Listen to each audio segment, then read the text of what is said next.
Salut tout le monde, bienvenue dans ce tutoriel concernant le calcul d'une somme ou d'une moyenne dans Excel. Pour cela, un cas concret, 5 participants ont effectué chacun 4 tests et chaque test vaut 30 points. Voici donc leur résultat sur 30 points. Tout d'abord, le but est de voir combien de points ils ont obtenus au total. Première méthode pour cela, je sélectionne toutes les cases qui doivent accueillir la somme. Et dans l'onglet Accueil, j'ai ici à droite Somme automatique avec une petite flèche. Je clique sur la flèche et là j'ai directement Somme qui apparaît. Et regardez, je clique.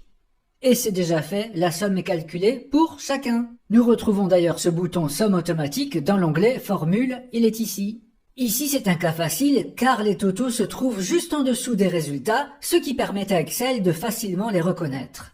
Analysons toutefois la formule pour la comprendre. Ici dans la barre de formule vous voyez égal somme en toutes lettres, puis nous ouvrons la parenthèse et là il a écrit C6 C9. Cela signifie de la case C6 à la case C9.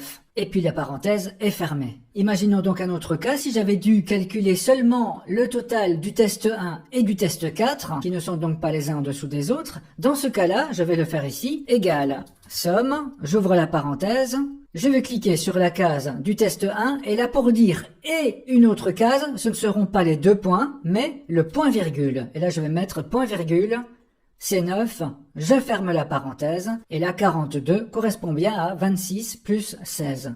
Donc le point virgule signifie et, les deux points de jusqu'à. Allons-y pour la moyenne sur 30 pour chacun. En utilisant la première méthode, il y aura un petit piège. Je vous montre, donc je sélectionne toutes mes cases, je vais dans Somme automatique, Moyenne, et là cela nous donne l'impression qu'il l'a déjà calculé, or les moyennes sont fausses, car les tests sont sur 30 et là nous avons même une valeur qui la dépasse. Pourquoi? Car avec la solution automatique, en analysant la formule, vous voyez égale moyenne de C6 à C10, eh bien oui, il a pris tout ce qu'il y avait au-dessus, dont le total qui fausse la moyenne. Donc soyez très attentifs. J'efface donc le tout pour vous montrer encore une autre méthode. Je vais calculer la moyenne rien que pour le premier, égale moyenne. J'ouvre la parenthèse. Et là, je vais sélectionner ensemble les 4 valeurs en laissant le bouton de la souris enfoncé. Voilà, de C6 à C9. Je ferme la parenthèse, j'appuie sur Entrée. Là, elle est tout à fait correcte. Et pour ne pas devoir recommencer cela pour chaque case, je clique sur la moyenne du premier participant. Je prends la petite poignée de recopie en bas à droite de la case et je relâche au dernier participant. Et ainsi, là maintenant, j'ai des valeurs correctes pour chacun. Vous le voyez, même pour le dernier, cela va bien de G6 à G9. Voilà pourquoi il est très important de connaître aussi la structure des formules pour pouvoir les corriger en cas de besoin.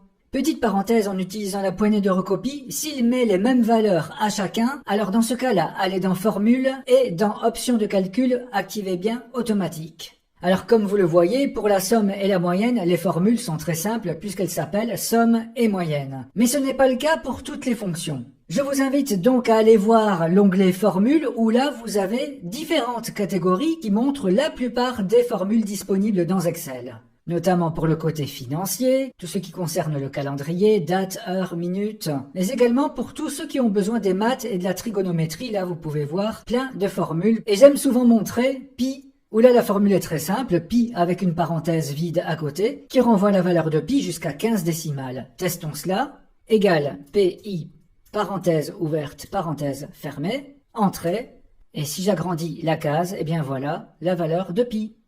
Dans Formule, si par exemple dans Date et Heure vous choisissez aujourd'hui, eh bien il affichera automatiquement la date du jour. Et en cas de doute, vous pouvez toujours aller dans Insérer une fonction à gauche et là taper en quelques mots ce que vous cherchez. Voilà donc différentes méthodes de calcul, à vous de choisir celle que vous préférez.